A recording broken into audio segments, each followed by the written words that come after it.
साथियों, आज हम बात करने जा रहे हैं भारत के संविधान निर्माण में सबसे महत्वपूर्ण जो समितियां थी, जिसे ड्राफ्टिंग कमेटी कहा जाता था। इसके कौन-कौन से मेंबर थे, इनके बारे में हम चर्चा करने वाले हैं। तो इस समिति का गठन 29 अगस्त 1947 को किया गया था। कब किया गया था इस समिति का गठन? संविधान की प्रारूप समिति, जिसे ड्राफ्टिंग कमेटी कहा जाता है, इसकी स्थापना या इसके गठन कब किया जाता है? तो 29 अगस्त 1947 को इसका गठन किया गया था। प्रारूप समिति ड्राफ्टिंग कमेटी जिसे कहा जाता है, इसका गठन कब किया गया था? तो 29 अगस्त 1947 को इसका गठन किया गया था। प्रारूप समिति के अध्यक्ष कौन थे? डॉक्टर भीमराव अंबेडकर साहब इसके अध्यक्ष थे। राम जी आपको जो दिखाई दे रहे होंगे बीच में, तो राम जी इनके पिताजी का नाम था, रामजी अंबेडकर, इसलिए इनके पूरा नाम होता है डॉक्टर भीमराव रामजी अंबेडकर। ये कौन थे? Chairman of drafting committee. Drafting committee के चेयरमैन कौन थे? डॉक्टर भीमराव अंबेडकर। इसके कितने सदस्य थे? तो इसमें कुल 7 सदस्य थे।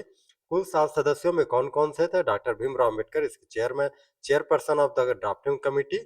Then after N Gopalaswami Ayyangar, जो प्रशासनिक मामलों में निपुण थे, ब्रिटिश भारत सरकार में सचिव रह चुके थे, ये दूसरे सदस्य थे। अलादि कृष्ण स्वामी अय्यर, जो प्रसिद्ध न्यायविद और संविधान विशेषज्ञ थे, प्रसिद्ध न्यायविद और संविधान विशेषज्ञ थे। तीसरे व्यक्ति थे वो, चौथे व्यक्ति थे के एम मुंशी साहब चौथे व्यक्ति थे। जी, के एम मुंशी साहब क्या थे? तो स्वतंत्रता सेनानी और लेखक थे। बाद में वे भारत के पहले कानून मंत्री भी बने थे। कौन?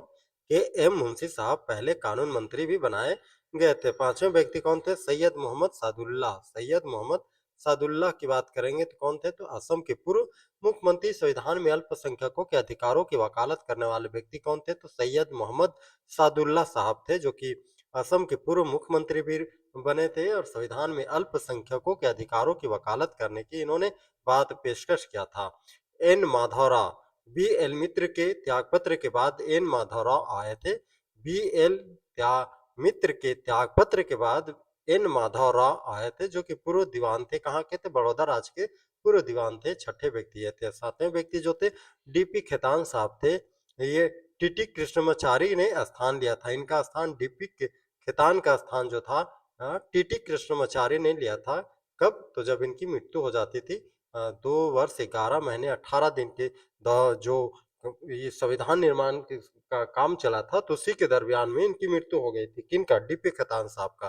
तो उसके स्थान पे कौन आए थे? टीटी कृष्णमाचारी ने स्थान लिया था, जो कि क्या थे? वकील और उद्योगपति थे। बाद में टीटी कृष्णमाचारी इसमें शामिल हो गए थे। वही कहने का मतलब था कि डीपी खेतान की मृत्यु के बाद ये शामिल हुए थे, जो वकील और कौन थे? उद्योगपति थे। समिति ने अपना पहला मसौदा तैयार किया था फरवरी 1948 में प्रस्तुत किया था। अंतिम मसौदा 26 नवंबर 1949 को संविधान सभा द्वारा पारित किया गया था और इस प्रकार भारत का संविधान 26 जनवरी 1950 को लागू मान लिया जाता है या लागू हो गया था। जब संविधान सभा का अंतिम बैठक चल रही थी, उस समय doctor B R B N Rau साहब ने कहा था कि जिस प्रकार से सदस्यों की फेरबदल हो रही थी, इस स्थिति में लग नहीं रहा था कि अच्छे संविधान का निर्माण हो सकता है। लेकिन जिस तत्परता के साथ डॉक्टर भीमराव अंबेडकर ने पूरी आत्मसमर्पणता के साथ 2 वर्ष 11 महीना 18 दिन इस समिति के साथ जुड़े रहे, इससे साबित हो जाता है कि कोई भी व्यक्ति जब किसी काम को लगन के साथ करने के लिए उस पर टूट पड़ता है, उस पर पूरे परिश्रम, पूरे लगन के साथ उसमें डूब जाता है, तो काम आसान हो जाता है और काम करके दम लेता है। इसलिए ये संविधान निर्माण का जो कार्य हुआ, पूर्ण रूप से डॉक्टर भीमराव अंबेडकर साहब को दिए थे। कौन? डॉक्टर बी एन राव साहब। ठीक है, इसी के साथ मिल